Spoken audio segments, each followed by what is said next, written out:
Alejandro Magno y su obra se nos hacen cada vez más inmensos mientras exploramos lo que vino antes y lo que vino después de él. Y es que tras su muerte, sus sucesores se harían cargo de sus dominios, y es por eso que hoy el último romano te invita a conocer la historia del último gran faraón conquistador de Egipto, Ptolomeo III Evergetes. Intro, intrare.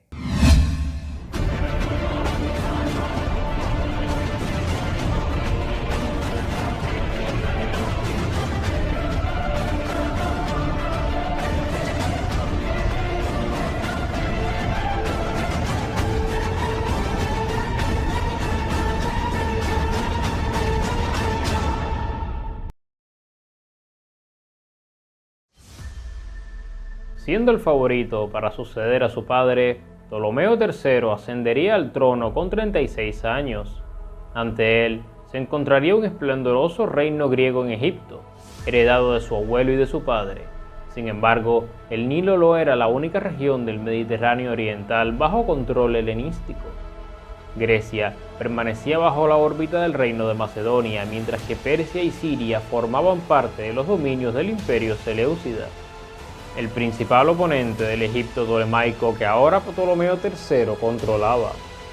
A pesar de todo, del juego de poderes entre los estados griegos herederos de Alejandro, el Egipto tolemaico había sido el mayor beneficiado. Debido a su homogéneo territorio, había tenido que controlar menos revueltas que el gigantesco imperio seleucida. Haciendo frontera con los relativamente pacíficos nubios, tampoco había tenido que entrar en guerras continuas como Macedonia en Grecia. Era por todo aquello que los faraones tolemaicos intentaban promocionar una política de apaciguamiento y amistad con el imperio seleucida. Este era a su vez el único estado importante que podría conquistarlos. Luego de dos guerras contra los seleucidas en la época de su padre, Ptolomeo III intentaría asegurar su frontera asiática casando a su hermana Berenice Sira con el soberano seleucida Antíoco II Teos. El compromiso aseguraría la paz entre ambos estados helenos, pero para concretarlo, Antíoco se había visto obligado a apartar a su anterior esposa de su lado. Fue así como la ambiciosa Laodice I regresaría tiempo después para vengarse del rey y de su nueva esposa egipcia. En una de las conspiraciones más brutales de la época, Laodice había envenenado a Antíoco, había asesinado a Berenice y a todos los miembros egipcios de la corte seleucida. En cuanto Ptolomeo III se enteró, la paz que había intentado establecer se había roto por completo, pero él no lo iba a dejar pasar. Enfurecido por el asesinato de su hermana, de su sobrino y de muchos de sus amigos en la corte seleucida, Ptolomeo III entró en cólera y avanzó sobre Siria, aplastando los ejércitos seleucidas en el camino. En una campaña relámpago, cayeron las principales ciudades seleucidas de la región y el vengativo faraón, homenajeando también a su héroe Alejandro, invadió Mesopotamia y marchó sobre Babilonia. El nuevo monarca seleucida, Seleuco II Calínico, no podría sufrir la vergüenza de ser conquistado de esa manera y activó su alianza con Macedonia, quien atacaría las posesiones egipcias en el mar Egeo. Este movimiento y una rebelión en Egipto, presuntamente alentada por Seleuco II, hizo que Ptolomeo tuviese que abandonar sus nuevas conquistas y se retirara a las fronteras iniciales. Negado a retirarse de la guerra con las manos vacías, el faraón saqueó cuanta riqueza encontró en su camino, retornando a Egipto con 40.000 talentos de plata y 2.500 imágenes sagradas. Buena parte de este botín había sido saqueado previamente de Egipto durante la ocupación persa, por lo que el pueblo agradeció su devolución. Al retornar con su ejército a Alejandría, el pueblo lo recibiría proclamándole Evergetes, es decir, benefactor.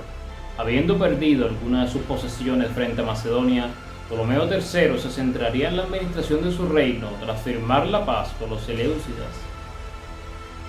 Luego de la tormenta viene la calma, y es que Ptolomeo tiene todas sus fronteras aseguradas, tiene un reino culturalmente rico y tiene un montón de plata para gastar. ¿Saben lo que eso significa?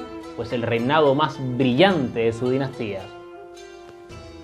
Donde otro encontraría espacio para derrochar y perder el tiempo, Ptolomeo III agradeció a la historia porque la paz le permitiera centrarse en cosas que otros no podían.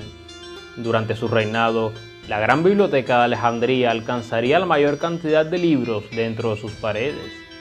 Sin límites en su mecenazgo de las artes, Ptolomeo pidió a Atenas los manuscritos originales de los más famosos exponentes del teatro griego.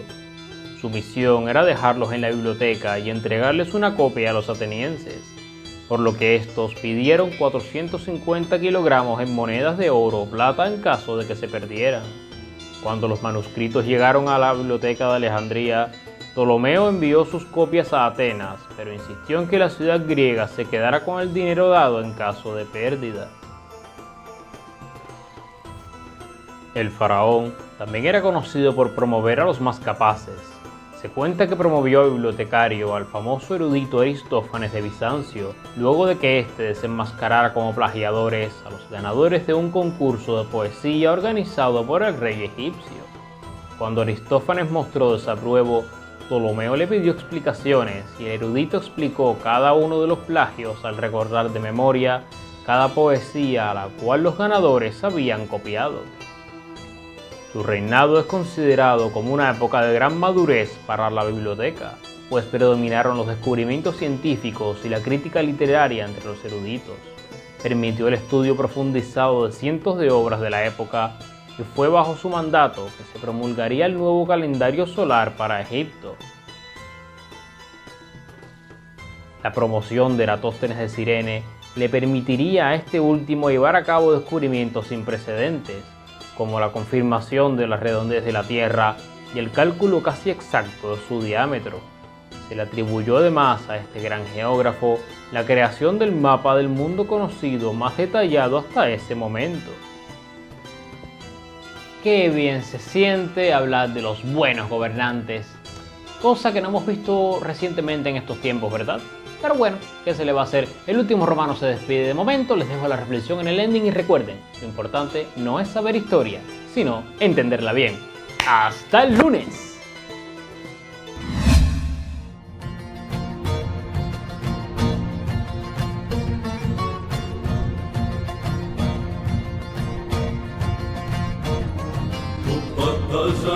Başlı,